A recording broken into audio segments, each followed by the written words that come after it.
So we went to the hobby shop. I went for one thing. We came home with two. So my wonderful wife surprised me with this. Isn't it awesome?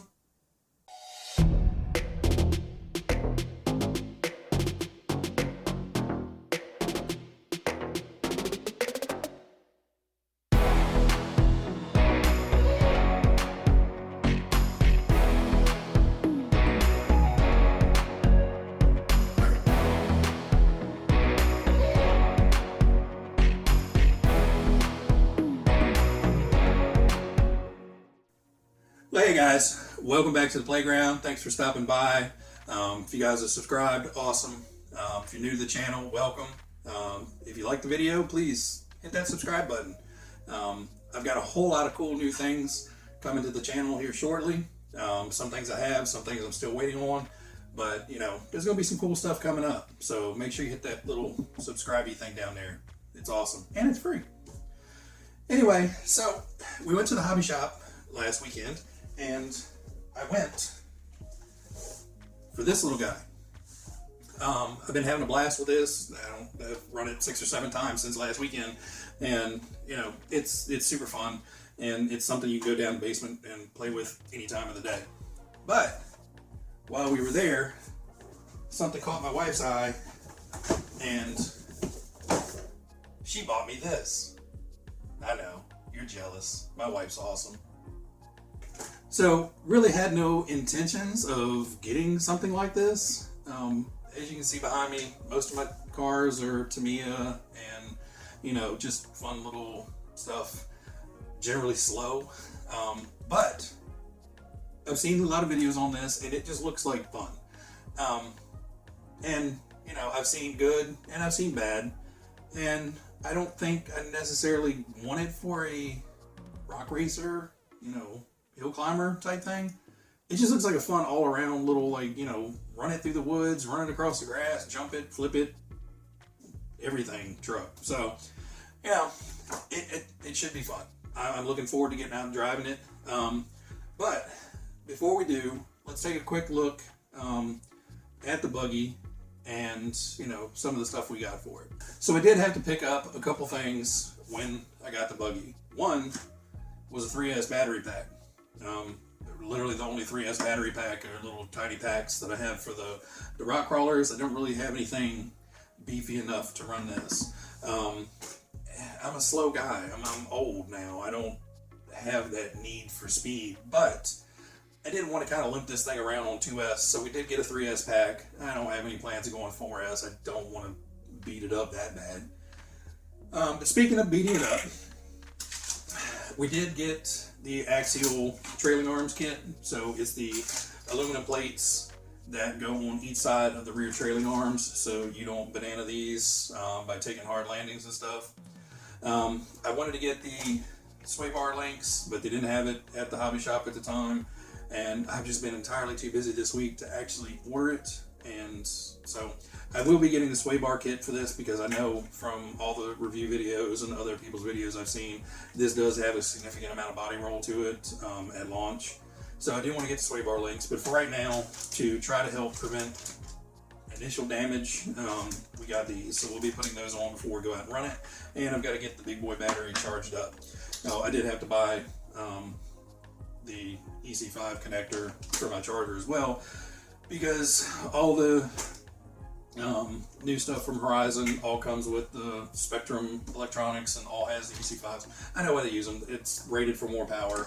I did look into getting the Spectrum batteries for this, and the batteries aren't terrible. They're a little bit more expensive than, you know, you can get from, you know, a company like Z or Goldblatt, I think is what it is. It's the other 3 cells that I have. But I could justify the price of the battery, but the only chargers they have are the most generic chargers that you can get for these batteries, and everywhere is sold out of the good charger, and the good charger is expensive. So, you know, telemetry. When the battery dies, the battery dies. I don't need the radio to tell me. It just stops. Anyway, let's take a close look. Alright guys, I'm not going to spend a terrible amount of time on here because, you know, I'm sure by now everybody's seen a review, unboxing video of this. Just some things that I liked. I do like the full interior. So I do plan on pulling these guys out at some point and actually painting them so they don't look like they've been cast in asphalt or whatever.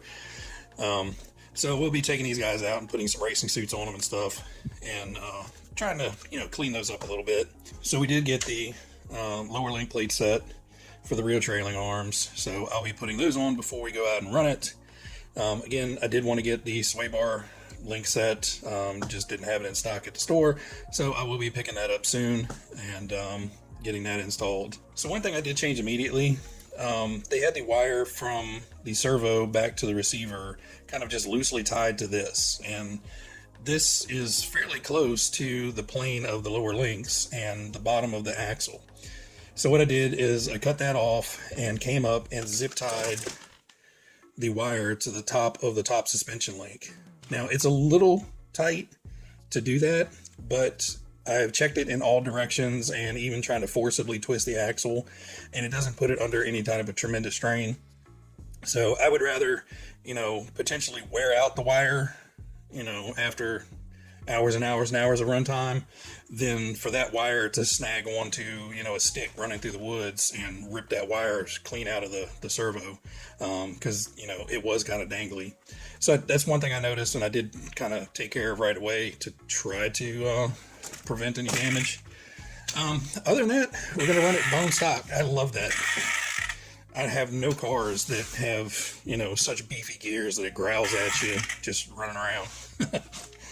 Sorry, I'm amused. So real quick, in the box, you have the manual. So in the back of the manual, you do have your full parts list of standard parts, recommended parts, and optional parts. You have all your parts diagram, the blow-ups, so you know how, what goes where and how, and screws and all that good stuff. So it doesn't have any assembly instructions in this, but for a ready run, I don't expect it to. And again, you know, the front is, you know, your initial setup and, you know, guide of the radio and everything. In the kit, it has undescribed plastic bits. I'm assuming these are, you know, like battery stops or something to go in the battery tray, because I do see holes in there. So I'm assuming if you want to run a shorty pack in this, it comes with, you know, tray stops. I looked in the manual. I didn't see anything about this. I may have missed it, but, you know, anybody knows exactly what those are. If I'm incorrect, you know, drop a comment below. It has the Spectrum DX3 receiver, 2.4 gigahertz. It has the built-in battery telemetry on the remote, so if you are running smart batteries, it tells you, you know, when the battery's going to die. I'm running dumb batteries, so I'm going to have to do it the standard dumb way, and when the truck stops running, the batteries are dead. You know, not that difficult. But it has the AVC control, so you can dial up or down the automatic vehicle control. But, you know, steering trim, throttle trim, and you got your reverses, and this actually has a limiter on it, so you can go 50, 75, and 100% throttle. So if you give this to somebody that's not experienced, or even, you know, for your first try, you can run it at lower throttle, so you don't whiskey throttle it into a tree or something. Third channel on this remote doesn't have any effect to this as it's stock. Trigger feels okay, wheel's nice. I like it. It is foam, but it is a thinner foam, so it's not overly squishy. It actually just has a really nice feel. And, you know, it's just it's a ready to run remote, but it seems like it's a nice one. And, you know, that's it. It's a truck and a radio and a kit. So I'm gonna get the battery charged up, and we're gonna get those the aluminum links trusses on it, and we're gonna get it outside and see what this guy will do.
guys, well, unfortunately, this is going to be a short one because kind of broke. I'm not going to badmouth it.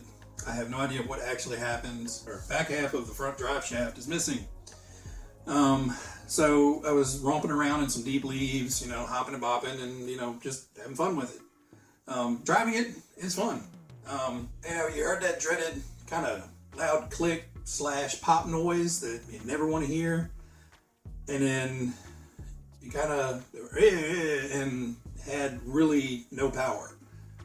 So my first thought was I grenaded the center diff, and it's moving, but it's just basically chewing up everything on the inside. So got it out of the leaves, moved it around on the ground a little bit, and you know, it just, something seemed missing, gears, something. Got it in the garage and immediately noticed we now have a dingle dangle, and you know, that's a critical part to getting power to the front wheels. So the weird thing about it is when I got it back in the garage, you know, it's got leaves and crap on it, and I kind of flopped it down on the bench to, you know, knock some of the crud off of it, and I heard something rattle. So what these are, and I'll show a bigger picture here, that's actually the inner universal joint of the front half of that drive shaft. So taking a closer look, well, I went back out to try to find the front half of the drive shaft to no avail. It's buried somewhere in probably all that mess of leaves, and I'll never find it. It's just ironic to me that, you know, all three of the tiniest pieces of that puzzle I came back with, and the big chunk is gone. But I'll put a picture up here of, you know, it still is connected to the outdrive of the center diff, and, you know, the ears of the coupler there. So I'm assuming what I sheared was, you know, the ears of the back half of the drive shaft. They popped out, slung all the bits up inside the body, and thankfully kept a hold of all that.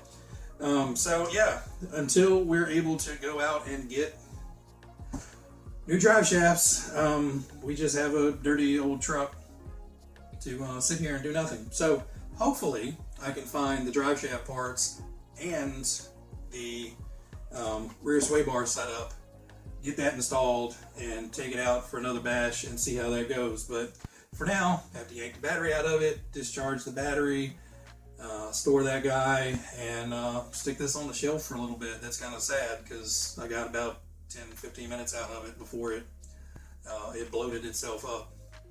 So again, I'm not bad mouthing it. I have no idea what happened. It could have got a stick bound up in there, or, you know, just a weird landing and that joint just gave out. I'd much rather it be the joint than a diff any day.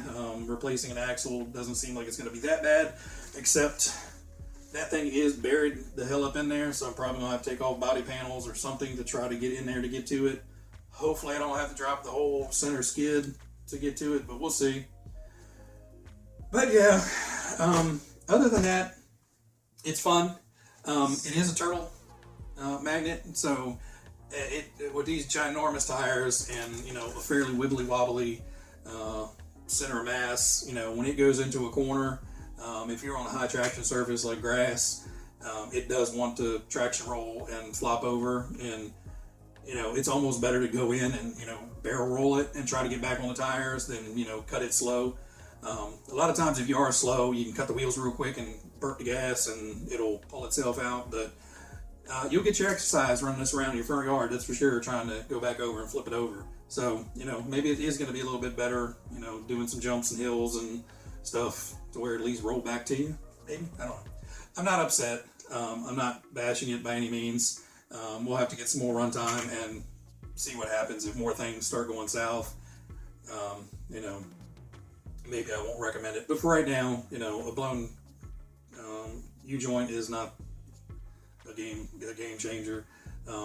It does kind of remind me why I got out of, you know, high wheel speed, high torque trucks like, you know, my T-Max and stuff like that, because I've snapped a lot of U-joints in that thing. So again, we'll take a closer look at everything, make sure everything else is okay, and get those parts on order, and we'll be back with it. So until next time, guys, I appreciate you stopping by. Sorry it was not a super highlight reel video. Things happen, man. It's RC. If you're not breaking it, you're probably not playing with it. So Everybody out there, be happy, be safe. I'll catch you next time.